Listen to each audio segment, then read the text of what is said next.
परिचय।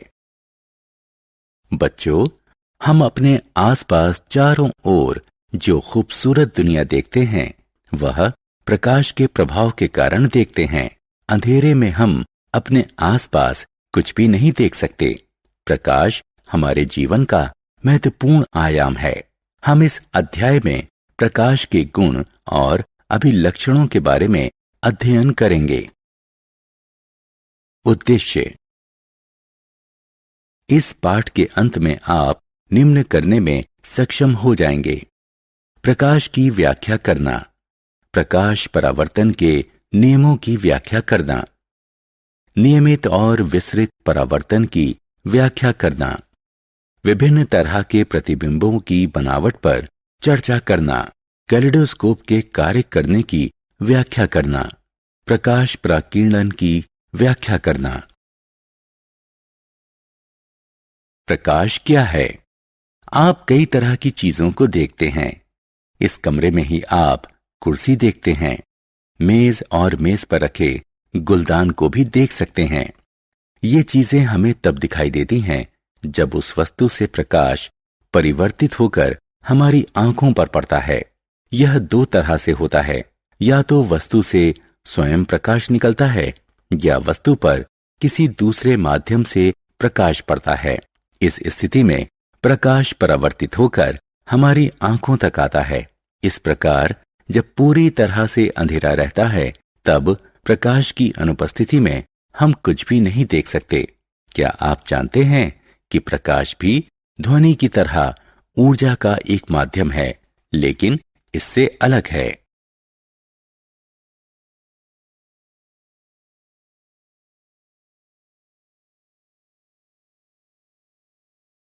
प्रकाश कैसे गति करता है? हम जानते हैं कि ध्वनि निर्वात में गति नहीं कर सकती, लेकिन प्रकाश निर्वात के माध्यम से गति कर सकता है। यही कारण है कि सूर्य से निकलने वाला प्रकाश हमारे ग्रह पृथ्वी तक पहुंच सकता है। अगर हम प्रकाश के स्रोत के सामने किसी अपारदर्शी वस्तु को रखें तो प्रकाश का रास्ता विचलित हो जाएगा। इस प्रकाश से अपारदर्शी वस्तु के पीछे छाया बन जाती है। इससे यह साबित होता है कि प्रकाश सीधी रेखा में गमन करता है।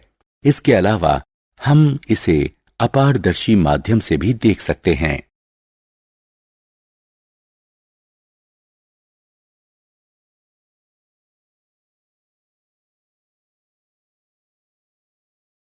परावर्तन का नियम। प्रकाश सीधी रेखा में गमन करता है। जैसे हम किसी गेंद को दीवार पर मारते हैं और गेंद उछलकर वापस आ जाती है, ठीक वैसे ही प्रकाश को किसी वस्तु पर गमन कराया जाता है तो वह छितराकर वापस आ जाता है। पर सबसे महत्वपूर्ण बात यह है कि जिस कोण से प्रकाश किसी वस्तु पर आपतित होता है, ठीक उसी कोण से वस्तु प्रकाश को परावर्तित करती है। आइए हम इस बात को विस्तार से जानें। सतह पर प्रकाश का परावर्तन निम्न दो नियमों का पालन करता है, जिसे प्रकाश के परावर्तन का नियम कहते हैं। इस नियम के अनुसार प्रकाश के आपतन का कोण प्रकाश परावर्तन के कोण के बराबर होता है। इस प्रकार I बराबर R आपतन की सामान्य अवस्था में प्रकाश की किरण और परावर्तित किरण सभी एक ही पथ पर अवस्थित रहता है। अधिक जानकारी के लिए क्लिक करें।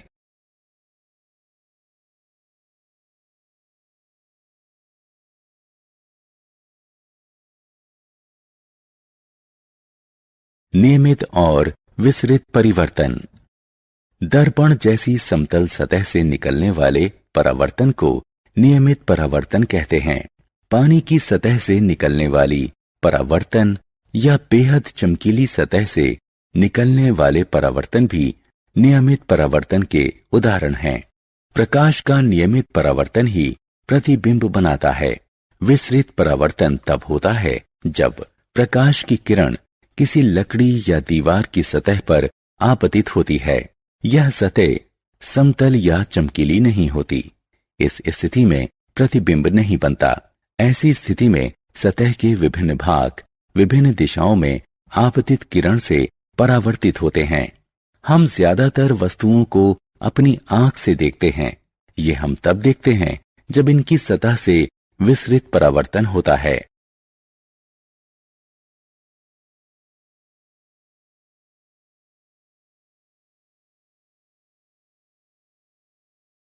बहुविध प्रतिबिंब। एक समतल दर्पण वस्तु का एक प्रतिबिंब बनाता है। क्या आप बता सकते हैं कि दो समतल दर्पणों पर हम कितने सारे प्रतिबिंबों को प्राप्त कर सकते हैं?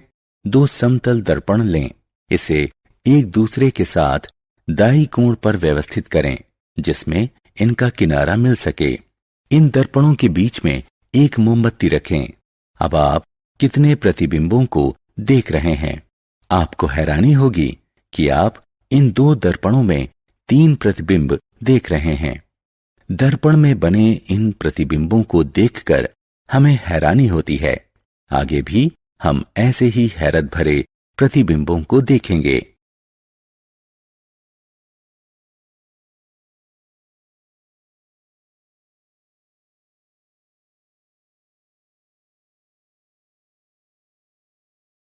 कैलिडोस्कोप। कैलिडोस्कोप क्या है? कैलिडोस्कोप एक नली होती है जिसमें दर्पण और रंगीन कांच के टुकड़े या पत्थर के टुकड़े होते हैं जो खूबसूरत पैटर्न बनाते हैं। एक दर्पण के रूप में जब आप इसे एक छोर से देखेंगे तो पाएंगे कि प्रकाश दूसरे छोर से प्रवेश करता है और रंगों का खूबसूरत समा बांध देता है। ऐसा इसलिए होता है क्योंकि जब नली घूमती है तो दर्पण से परावर्तन दूर हो जाता है। आइए हम इस क्रियाकलाप को करके कैलिडोस्कोप बनाएं। 3 समतल दर्पण के टुकड़े लें और प्रिज्म बनाने में हमारा साथ दें। इसे एक गोल कार्ड बोर्ड नली में सेट करें। नली के कार्डबोर्ड का एक छोर बंद होना चाहिए। अब इस कार्डबोर्ड के बीचों बीच एक छेद करें जिसमें हम देख सकें। कार्डबोर्ड के अंदर पारदर्शी प्लास्टिक के टुकड़े को चिपका दें। दूसरे छोर पर गोल समतल कांच की प्लेट को लगा दें। इस कांच की प्लेट में छोटे छोटे रंगीन कांच डाल दें और शीशे की प्लेट से नली के छोर को बंद कर दें। अब छेद में प्रकाशित बिंब को कार्डबोर्ड के छेद से देखने के लिए कैलिडोस्कोप को घुमाएं। आपको नली में कई खूबसूरत तरह के नजारे देखने को मिलेंगे।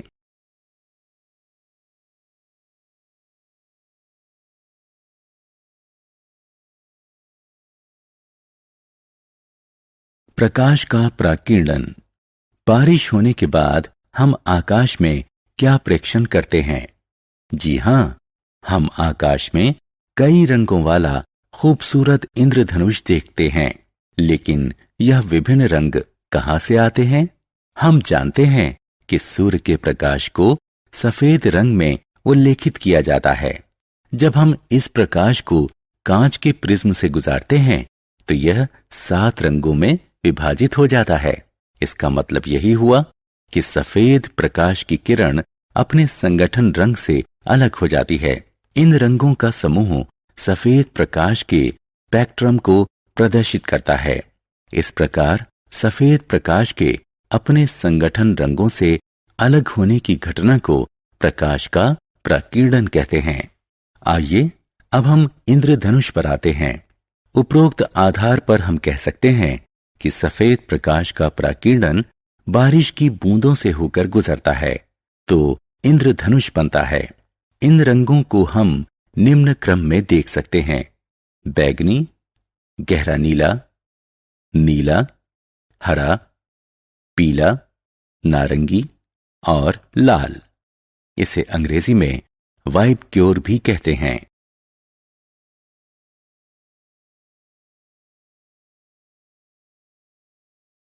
सारांश। आइए हमने जो कुछ सीखा है उसे संक्षेप में दोहराएं। प्रकाश ऊर्जा का एक रूप है जिसके माध्यम से हम चारों ओर की चीजें देखते हैं। क्योंकि इसके माध्यम से प्रकाश परावर्तित होता है, प्रकाश सरल रेखा में गमन करता है। जब किसी दर्पण पर प्रकाश की किरण पड़ती है तो वह प्रकाश के पथ को मोड़ देती है। परावर्तन के दो नियम हैं। आपतन कोण हमेशा परावर्तन कोण के बराबर होते हैं, अर्थात कोण I बराबर होता है कोण R के। आपतित किरण, परावर्तित किरण तथा आपतन बिंदु पर अभिलंब एक ही तल में होते हैं। दर्पण की तरह समतल चीजों से निकले परावर्तन को नियमित परावर्तन कहते हैं। दीवार की तरह खुरदरी चीजों से होने वाले परावर्तन को विसरित परावर्तन कहते हैं। कैलिडोस्कोप एक नली है जिसमें दर्पण और रंगीन कांच के टुकड़े होते हैं, या फिर खूबसूरत पैटर्न पर बने चमकते हुए पत्थर के टुकड़े होते हैं। कोई दर्शक इसे एक छोर से देखता है और दूसरे छोर से प्रकाश अंदर आता है, तब इसमें घूमते हुए परावर्तन के कारण रंगों का खूबसूरत पैटर्न बनता है, जिसका नजारा अद्भुत होता है। अपने संघटक रंगों से सफेद प्रकाश का अलग होना प्रकाश का प्रकीर्णन कहलाता है।